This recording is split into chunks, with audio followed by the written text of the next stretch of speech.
All right, we're on to the final slaughtering of this to show you guys the history and the lies of our historians from our trusted government officials who have told us a story that is not exactly accurate.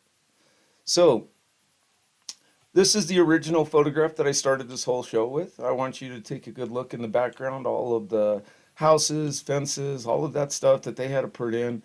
And then too, by 1975 is when they actually got the railroad, and plus after the fire of 74, which I'm going to show you the fire of 74, there was probably another fire too. But this building right here, this church on the backside, I haven't looked too far into it because this information that I need to get out to people is so important. This will start changing the world if you understand what I'm talking about. And so one of the things is this church right here. I said I had a photograph of it, and this is the best I could find out of it. This is the front of the church, and you can see that it's pretty old. It's been here for a long time. Even the wood shows that it's been here for a very long time. And that's just it, that they replaced this building with a newer church. And I've shown you that in my other pictures where they've replaced it with a newer church. And so when you start looking at history and understanding it and looking at the time frame, because if you look down here, we're still in horse and wagon and buggy, and yet they built a new church to replace the old church.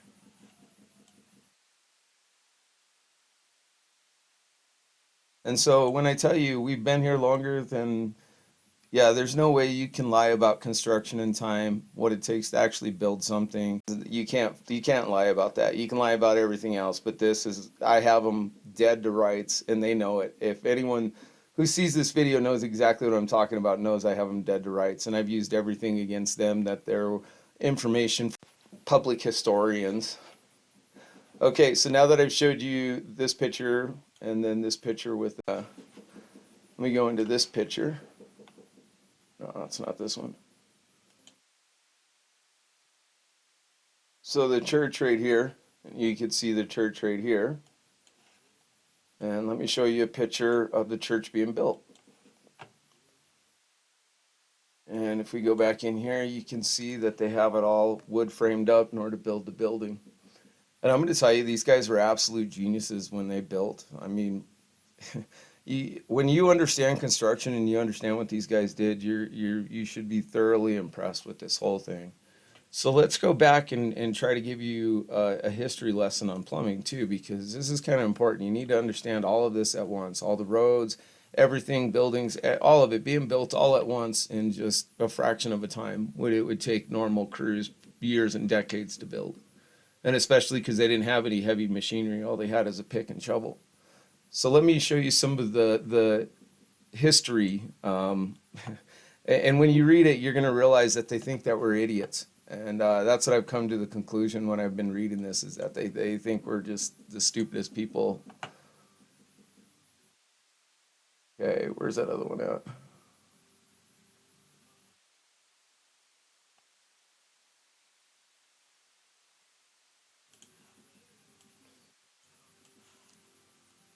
Okay, so I said, like I was telling you before, you got to go back and read your history, understand stuff, understand that so many companies, even like steel mill out in Pueblo, Colorado, it went bankrupt, reorganized, renamed. I mean, that's all through the history of Colorado. That's the John Galt story, is what it is.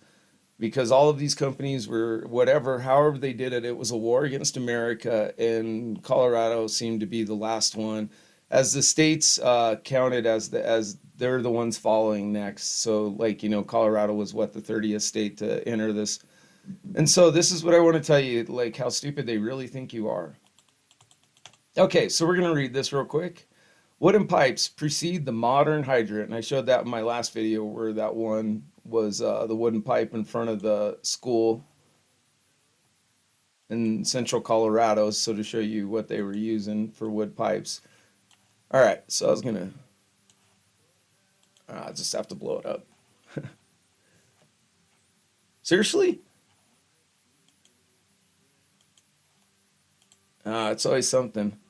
Never a video guy. Okay, so wooden pipes precede the modern hydrant. The tale of the fire hydrant begins in the 17th century, a bit from a vastly different from what we recognize today. Wooden pipes were buried beneath the street of the city, like London and New York, consisted the earlier firefighters' infrastructure. These pipes had holes drilled in them, which could be opened to fight a fire and then plug it again, quite literally with wooden plugs. The rudimentary of this method laid the groundwork for the modern fire hydrant. Okay, so we're going back into Chicago, and once you figure all this out, it all ties together, and yeah, you're gonna realize that we were conquered. And so I just really wanted to give you this one, the fire hydrant, and then this too, that they buried the pipes.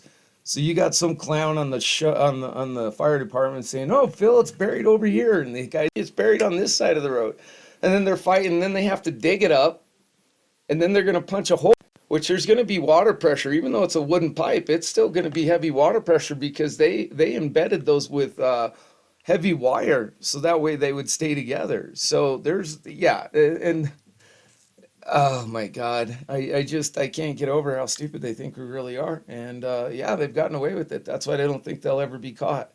And this all ties in together. And this is, I believe, what Trump is talking about, the big lie. And that's why I brought up the 10 cities. And so when I show you guys all of this, you're going to understand what I'm trying to have you guys wake up to. Okay, so a brief summary into the history of pummeling, the timeline or whatever. This kind of goes through some earlier stuff. I highlighted some stuff. They should be highlighted in my drive, so that way you guys, if you want to just quick read through, because I covered most of it. If you go down here, the first flushable toilets took care of an issue getting rid of waste, but it couldn't solve two major issues, an awful sewer smell and refilling the bowl with water. Alexander Cumming managed to get a patent for a prototype that solved both problems. And this goes on to the trap or whatever, but until 1833, there was no plumbing in the White House and was just plumbed from a well in one of the neighborhood buildings. All right, so now the well's in one of the neighborhood buildings.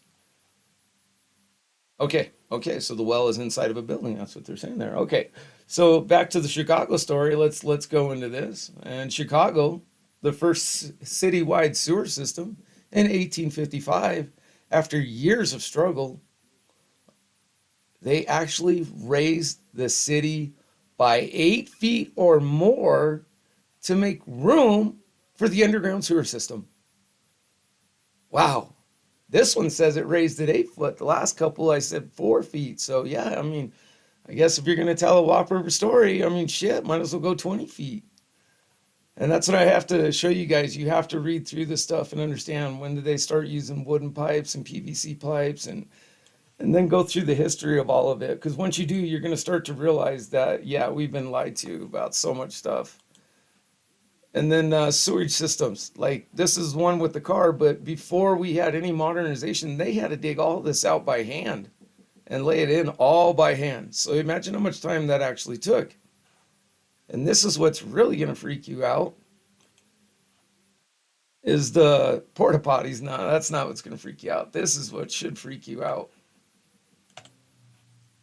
These is what should freak you out. These sunborn maps. So I was, oh, this one's 1895. I thought I had a, hold on just a minute. Let me pull up the other one. All right. Let's see what happened here. Okay, so let's just actually look at this one for the 1895. It's so easy. You keep wanting to say 19 all the time, but it's 1818. So look at the street, the layouts, and all the buildings and stuff. For fire insurance maps, these are too well decorated. They tell what the building's made out of. They tell what restaurant was in there, or what place was it. I've seen that where they wrote on these closed. Okay, and I told you that these prints were split up. So this is what one should look like. Should get a cover story like this or a cover page. And and it should have the date in the ledger and all the everything in there that you need to, the keystone for the, what items you need to look up. But here is one, and this is the earliest one I could find, because I'm telling you, they've destroyed so much, and I'm almost betting that they went through and split some of these up and rewrote them, and you could tell by the difference in papers and stuff, because there was a certain time. So these were stamped 1886, but you have to think about that. So if we took a calculator, because I really like doing the calculator, because it's because when you physically see it, then you really start to put this together. All right, I guess I got two calculators. We're gonna go 19 or 1875 minus 1886. 11 years. And the reason why I'm trying to point this out so drastically is you have to think about that. 11 years. So this is in 1886. We talked about the plumbing, that there wasn't much plumbing. Well, if you go through every city that has sunborn maps, they have the water pipes laid in the ground already. And if they laid in the water pipes, I mean, they laid in the sewer pipes already, and we're good to go. So think about that. You're in the middle of, let's see, let's get a better idea of where we're at on this.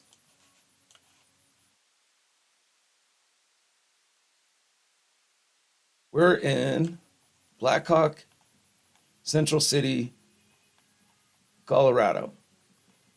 And so what's confusing is there is a city called Blackhawk right here. It was Nevada Valley or something they used to call it. See, all of these cities have had name changes on them, what I found out, and they're just hiding history is what they are. But if you come down into here, you could see what they had originally laid out and what is now. And then think about that. When you have to dig with no power tools, no cranes, only shovel, and trust me, I've had to dig in the mountains where they're and it's not. You're gonna have to use a pick. It's pretty brutal. So I'll leave this video at that, and then we'll come back with another one and trying to put all this together. And hopefully you watch all of them, because like I said, I'm trying to cover it, and then too, if somebody just pops in, at least they kind of have an idea of what I'm talking about. But yeah, we'll get through this, and I'll show you that, yeah, we've been here way longer than they've told us.